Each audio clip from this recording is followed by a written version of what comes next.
السلام عليكم ورحمة الله وبركاته. ازيكم حبايبي؟ يا رب تكونوا بخير وبصحة وبسعادة. النهاردة هنعمل سمك مقلي مع رز بالصيادية، بس حلو قوي قوي، والرز كمان مفلفل لاخر حباية. وهقولك على تكات فيه، مش هيطلع معاكي ولا هيعمل يعني اللي هو الرئة اللي تبقى تحت في اخر الحلة المقرمشة، مش هتبقى كده. او الرزاية زي اخر رزاية، حلو جدا. سمك مقرمش من بره ولذيذ، ومن جوه ابيض زي الفل وطري جدا. تابعوني وخليكم معايا علشان تعرفوا كل التكات وكل التفاصيل الصغننه اللي هتفرق معاكي في الوصفه، في الطعم، في اللون، في كل حاجه فيها. خليكم معايا وما تروحوش في اي حته تانية. ولو اول مره تشوفوني، انا وفاء محمود، اتمنى تشتركوا في القناه ولايك وشير لو عجبكم الفيديو. يلا بينا نشوف الطريقه بتاعتنا. بصوا، انا جبت السمك ده عندنا في اسكندريه اسمه بلاميطه، يعني احنا بنقول عليه بلاميطه. في اماكن تانية بتقول عليه مكاريل. انا ما اعرفش اسمه بقى الحقيقي ايه بصراحه، لكن احنا في اسكندريه عندنا مشهور باسم سمك بلاميطه. تمام. انا جبت السمك طبعا زي ما انتوا شفتوا، انا نضفته حلو وغسلناه كويس وحطينا عليه نقعناه في ملح وخل وليمون. وبعد كده جبت الدقه بتاعت البهارات دي، بقى عباره عن ايه؟ راس توم كده حلوه كبيره، معاها 3 قرون فلفل، كان 2 اخضر وواحد احمر. وحطيت معاهم شويه بقدون كزبره خضراء، وضربتهم كلهم في الكبه، وحطيت عليهم كمون وكزبره وملح، وطبعا الليمون بتاعنا وشويه خل عليها كمان، وقلبتهم كويس. وشلت منهم معلقتين على جنب كده، هقول لكم هنعمل بيهم ايه. طبعا تبلت السمك من جوه ومن بره، والباقي الخلطه بتاعت تتبيله السمك قلبتها عليه زي ما انتم شايفين كده بالطريقه دي. وطبعا السمك بتاعنا كل ما هنقعده في التتبيله بتاعتنا ويتشرب منها كويس، كل ما يبقى احلى واطعم بكتير جدا. تمام.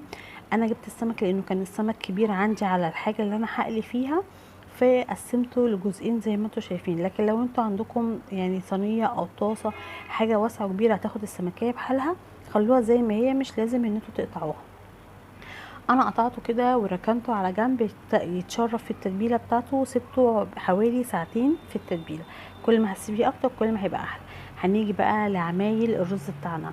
هقولكم على كام خطوه كده في الرز يطلعه لكم زي الفل، وكل حبايه بحبتها، مش معجن ابدا، ومن غير ما هتعيري له ميه او تعايري الرز بتاعك، بالطريقه كده وبالبركه هيطلع معاكي زي الفل.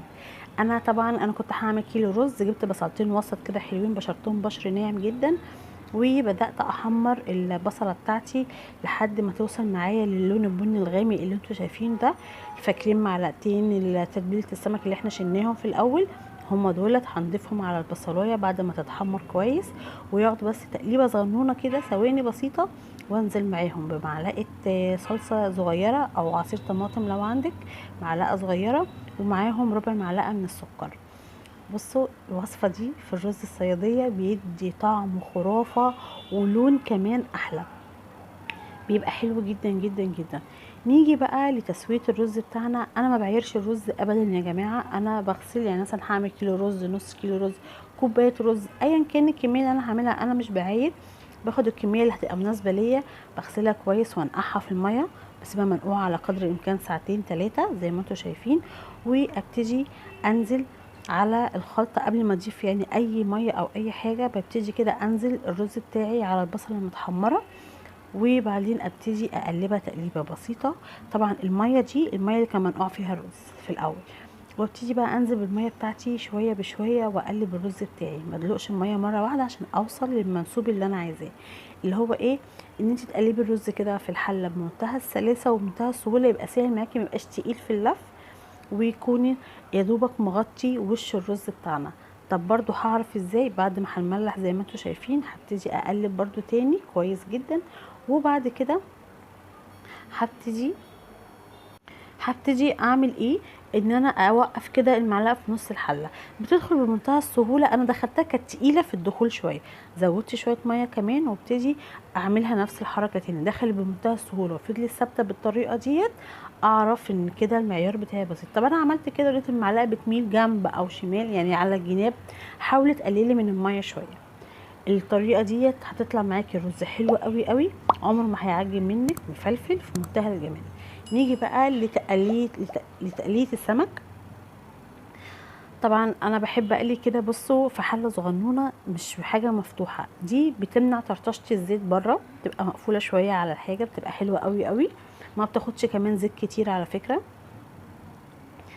زي ما انتم شايفين كده انا حطيت معلقتين نشا على شويه دقيق كده حلوين على قد كميه السمك بتاعتي، وبهرتها بمعلقه كمون ونص معلقه من الكزبره الناشفه، وحطيت ملح على الدقيق. انا كده عملت يعني بهرت الدقيق علشان الكفر بتاع السمك من بره يبقى واخد نفس الطعم اللي انا متبله بيه السمك من جوه.